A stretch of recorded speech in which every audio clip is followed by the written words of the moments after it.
बिस्मिल्लाहिर्रहमानिर्रहीम।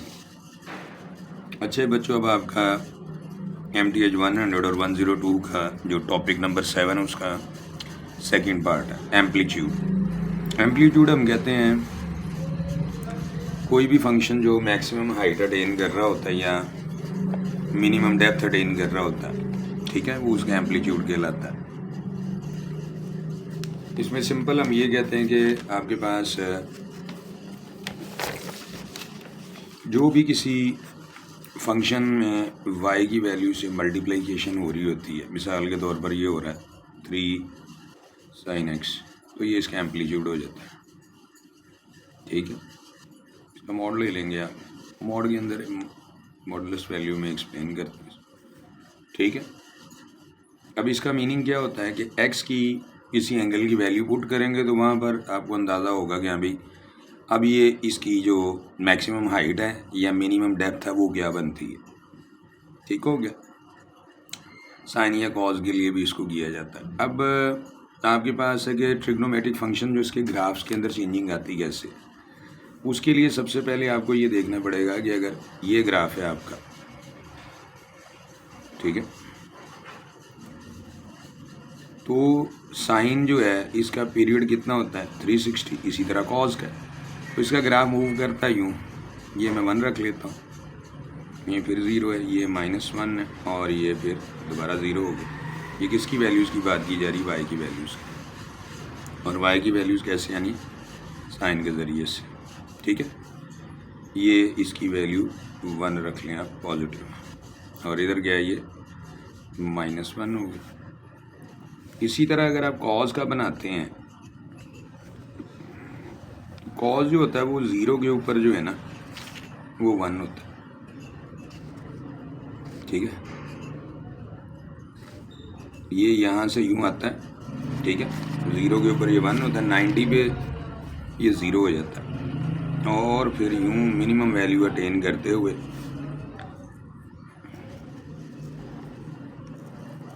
ये 360 के ऊपर यहाँ पहुँच जाता है। इसका पैटर्न ये होता है असल में। ठीक है, ये 0 डिग्री है, उसके बाद ये 90 डिग्री हो जाएगा, फिर ये जो इसकी मिनिमम डेप्थ बनती है ये 180 पे बनती है, दोबारा फिर ये 270 के ऊपर क्या हो जाता है 0, और फिर 360 के ऊपर जाके फिर ये +1 हो जाता है।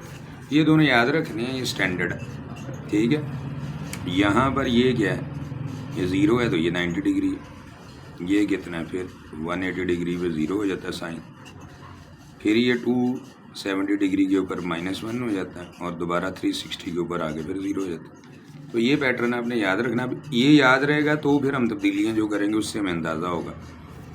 मिसाल के तौर पर अगर आपके पास इसको मल्टीप्लाई कर दिया जाता है कि cos x से, यानी 3 से मल्टीप्लाई कर दिया जाता है, तो नतीजा क्या निकलेगा कि जहाँ पर 0 पर y की वैल्यू +1 थी, अब कितनी हो जाएगी, +3 हो जाएगी। बात समझ में आ गई कि नहीं।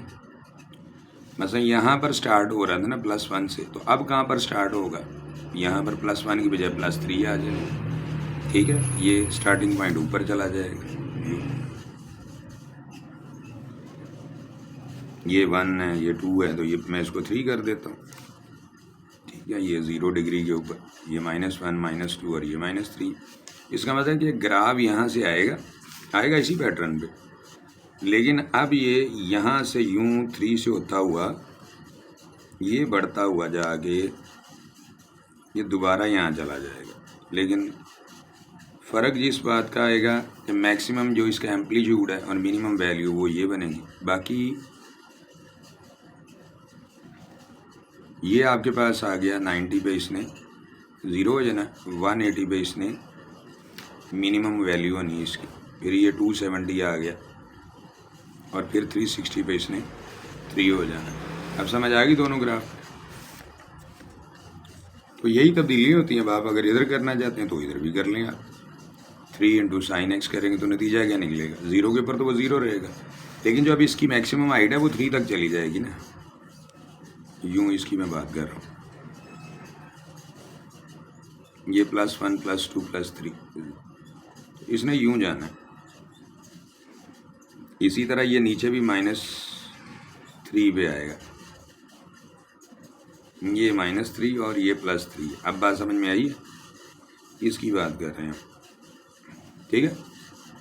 अब ये एंगल आपको पता है ये 0 डिग्री है, तो ये 90 है, ये फिर 180 है, ठीक है, फिर ये 270 है और फिर 360। अब समझ आ गई ये बात, चेंजिंग कैसे होती है।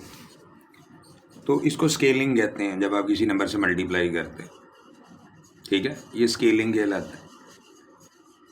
अब पीरियड के ऊपर भी फंक्शन आ जाए। पीरियड में आपके पास होगा ना ग्राफ, श्रिंक होता है या फैल जाता है। मिसाल के तौर पर आपके पास ये दिया होता है sin 2x है, तो sin x जो है इसका पीरियड तो कितना होता है 2π, यानी 0 से 2π तक जो है 360 डिग्री तक वो सारी पॉसिबल वैल्यू अटेन कर लेता है। 0, +1, फिर कम होगा 0, फिर मिनिमम में जाता है मैक्सिमम, मिनिमम वैल्यू अटेन करता है, फिर ऊपर आएगा 0, ठीक है, 0 से 360 तक। और अगर ये आप इसको x को डबल कर देते हैं तो उसका नतीजा क्या निकलेगा, जो पीरियड होता है ना इसका 2π, उसको 2 पे डिवाइड कर दिया जाएगा पाई, यानी जो काम उसने 0 से 360 में करना है, ठीक है, वो अब सारे का सारा यही अमल 0 से पाई यानी 0 से 180 डिग्री के अंदर देखो क्या बिहेवियर इसका है। पुट आपने एंगल ही करने हैं अपने उसी तरह, ठीक है। यानी ये जो ग्राफ है ये सारे का सारा पैटर्न वो 0 से 180 के दरमियान में ही अटेन कर लेगा, वो ये कहना चाह रहा है, ठीक है। वो चाहे आप इसके लिए कॉज के लिए भी अप्लाई कर सकते, ठीक है, दोनों के लिए इसी तरह चलेगा।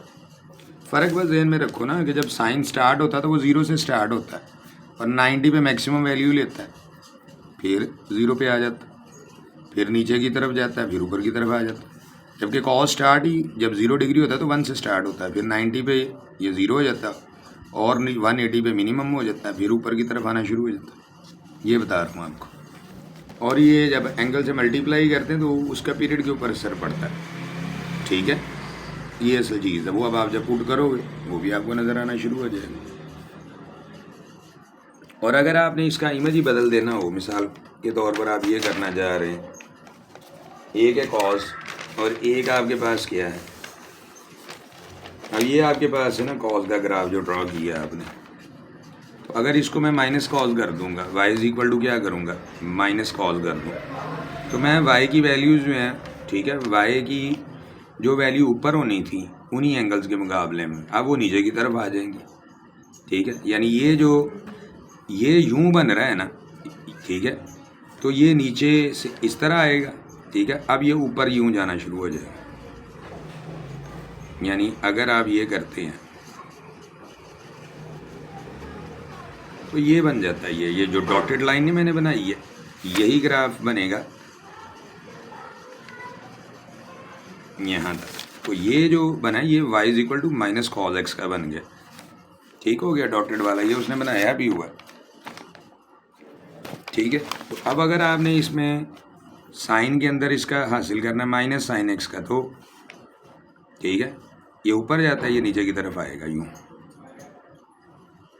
इस तरह, ये बनता है इसका इमेज जो बन जाना है। तो ये वाला कौन सा बन गया, y is equal to minus sine का। अब आ जाओ ये सवाल है, तो इसमें क्या तब्दीलियाँ करनी है, देखो ज़रा। पहले तो साइन का सिंपल बना दिया 0 से 360, फिर इसको 4 से मल्टीप्लाई करोगे तो पैरेलल y एक्सिस के ऊपर चला जाएगा, ठीक है। और उसके बाद जब इसका दुगना करोगे, ठीक है, तो देखो ये जो चीज़ फैली ज़्यादा होती है ना, जब एंगल मल्टीप्लाई होता है ना तो वो चीज़ श्रिंक हो जाती है, ठीक हो गया। उसके बाद इसमें 3 ऐड करोगे, जब ये 3 ऐड हुआ है तो 3 ऐड हुआ है तो ग्राफ जहाँ पर पहले स्टार्ट हो रहा था अगर 0 से, तो अब कहाँ से स्टार्ट होगा 3 से ऐड होने का। तो ये मतलब है ना, पहले ग्राफ देखो ना कहाँ से स्टार्ट हो रहा है, 0 से स्टार्ट हो रहा है, यहाँ भी 0 है, यहाँ भी 0 से स्टार्ट हो रहा है, यहाँ भी। तो जब आप 3 ऐड कर दोगे अब इसमें, तो ये 0 की बजाय कहाँ से स्टार्ट होगा 3 पॉइंट, ये जो है ये इसका स्टार्टिंग पॉइंट बन जाएगा, देखिए। बाकी हाइट उसी अकॉर्डिंगली चेंज होगी, इसको कहते हैं, ठीक है। ये कंबाइनिंग इफेक्ट होता है, ये ड्रा करना नहीं, आपको आइडिया होना चाहिए कि ये होगा क्या। इसके बाद फेज शिफ्ट होता है, ये आपका साइन का ग्राफ है, 0 से स्टार्ट हो गया, ये बनता है। अब अगर आपने इसमें x माइनस 60 करेंगे तो नतीजा क्या निकलेगा? ठीक है, x माइनस 60 करेंगे आप तो उसके नतीजा देखना कि आपके पास ये है, ठीक हो गया। तो 60 डिग्री यहाँ पर, ठीक है। पहले ये 0 डिग्री के ऊपर जो था 0 है, ये आ रहा है। अब ये 60 डिग्री पे 0 होगा, फिर ये आगे इस पैटर्न के ऊपर आता चला जाएगा, ठीक है। ये 0 था, अब ये 60 पे 0 हुआ है, ये वाला ग्राफ जो है। अच्छा, उसके बाद ये ग्राफ अगर आप देखोगे 180 पे आगे यहाँ पर मिलता है, तो ये ग्राफ दोबारा किस पे आएगा? 240 पे। भाई ये 0 से ये ग्राफ जो चल रहा है 180 पे दोबारा आया ना, तो 0 में 180 ऐड करोगे तो ही दोबारा उस पोजीशन में आ गया। अगर 60 स्टार्ट करोगे 180 इसमें ऐड करोगे तो ये कहाँ पर पहुँच जाएगा? 240 डिग्री पे, ये बता रहा हूँ। उसके बाद ये ग्राफ देखना ज़रा, ये दोबारा आगे कहाँ मिलता है? 360 पे, ये वाला ओरिजिनल न्यू। तो इसने जब आना है यूँ तो वो इस तरफ आ जाएगा नीचे, ठीक हो गया। इसको कहते हैं फेज़ शिफ्ट। ये आपका फेज़ ही होता है वो शिफ्ट हो जाता है। ये जो एंगल आपको, जो एंगल आप पुट करते हो, रेशियो की वैल्यूज़ आती हैं, वो फिर किसी और एंगल के ऊपर वो वैल्यूज़ रिसीव होना शुरू होती है, ठीक है। मसलन 0 के ऊपर ये साइन तो 0 है, ठीक है, लेकिन 0 के ऊपर अगर आप